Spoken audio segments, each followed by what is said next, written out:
Welcome to my video. I'm hoping to give you a tour of Whitby, as well as snippets of information and historical facts that make this little North Yorkshire seaside town a place of magic and wonder. In my opinion, Whitby is home to some of the most amazing coastal views England has to offer. From the rocky coastline, the harbour, and the majestic buildings that tower over. A little stroll along the beach is met with a vision of colour as the beachfront spots stick out against the backdrop. I was in Whitby at the end of September and got to witness the choppy North Sea and windy conditions, which does make you think of all the trawlermen that made Whitby what it is today. If you are parking in the top pavilion car park, upon your descent into the town, you are met with the Captain Cook Monument. Captain James Cook was born in Staithes, which is 11 miles out of Whitby. He then learned his trade in Whitby itself, and both of his ships, including the Endeavour, was built here. We will look at the Endeavour a little more later. You can pause the video to read the plaques if you wish. I'm just trying to keep it flowing. Immediately after this is the famous Whalebone Arch. The original whale jawbones were erected sometime after 1853 and is now in Whitby Archives and Heritage Centre. A replica was presented to Whitby by Norway in 1963. The current replacement was donated by Alaska in April 2003.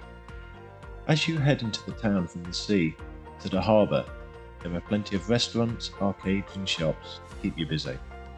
The local seafood is to die for, so be sure to try some.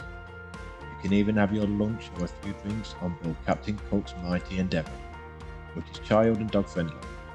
This replica ship dwarfs everything else in the harbour. Inside, it is like dining in a museum. Well worth a stop.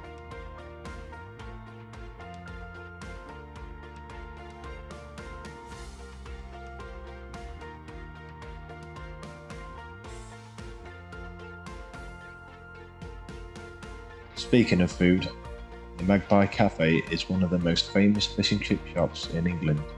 People travel from miles just to queue in all weathers to enjoy the finest fish and chips Whitby has to offer. And wow, they were so nice. With energy levels restocked, it was time to do the thing. That's right, climb the 199 steps to the beautiful haunting ruins of Whitby Abbey. To get there, you first walk the old cobbled streets while admiring the quaint local shops. Whitby is also famous for its jet. The jet that you will find in Whitby and the surrounding areas is from the Jurassic period and will be approximately 182 million years old.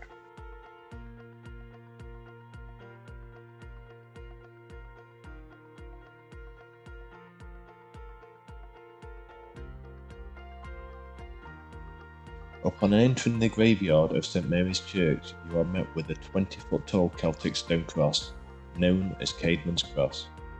It was placed in 1898 in memory of 7th century Anglo-Saxon poet Caedmon. As you can see, the craftsmanship is just amazing, and the rooms on one of the sides really got my attention.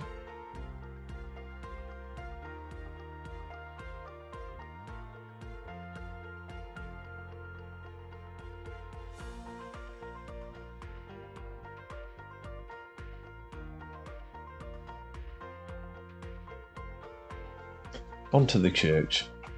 The Church of St Mary is thought to date back to around 1100 AD, although the interior is primarily late 18th century. Saying that, religious ties to this point on the cliff top date to 664 AD. The Celtic Minster Church may have stood in the same very spot, but those pesky Vikings destroyed both the Abbey and Minster. Although not Christian myself, I do like a good church, but unfortunately it seems a little too commercialised for me to fully engross myself in the atmosphere. That being said, why wouldn't you want to walk the same 199 steps as Captain Cook did, along with his crew, and go into the same church they worshipped?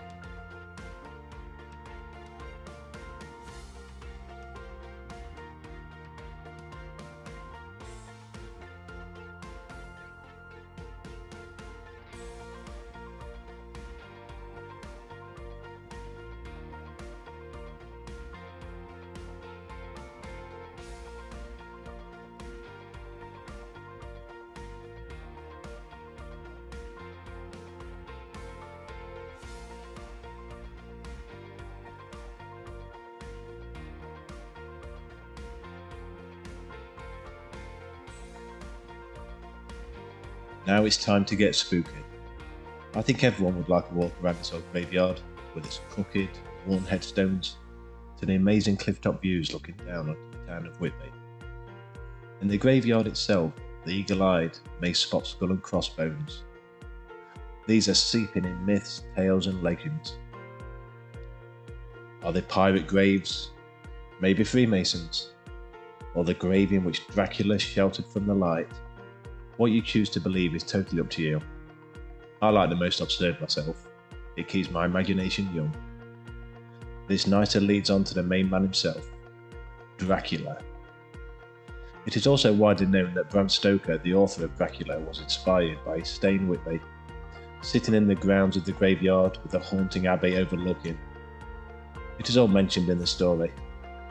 Whitby also holds its annual Gothic weekend, which is a sight to behold.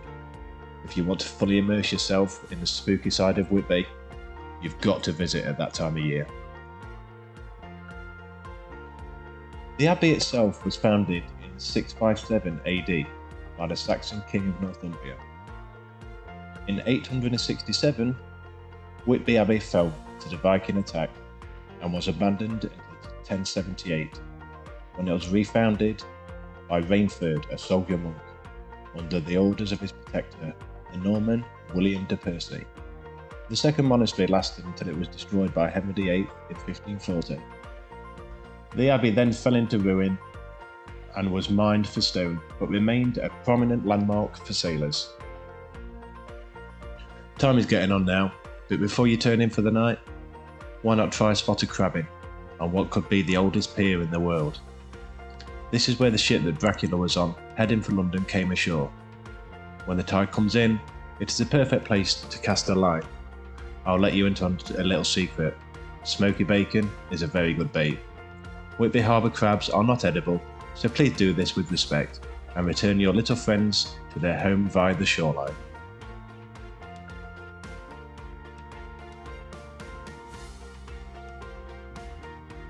If you're heading back up to your car in the Pavilion car park, be sure to check out where Bram Stoker stayed during his visit here in Whitby, number 6, Royal Crescent.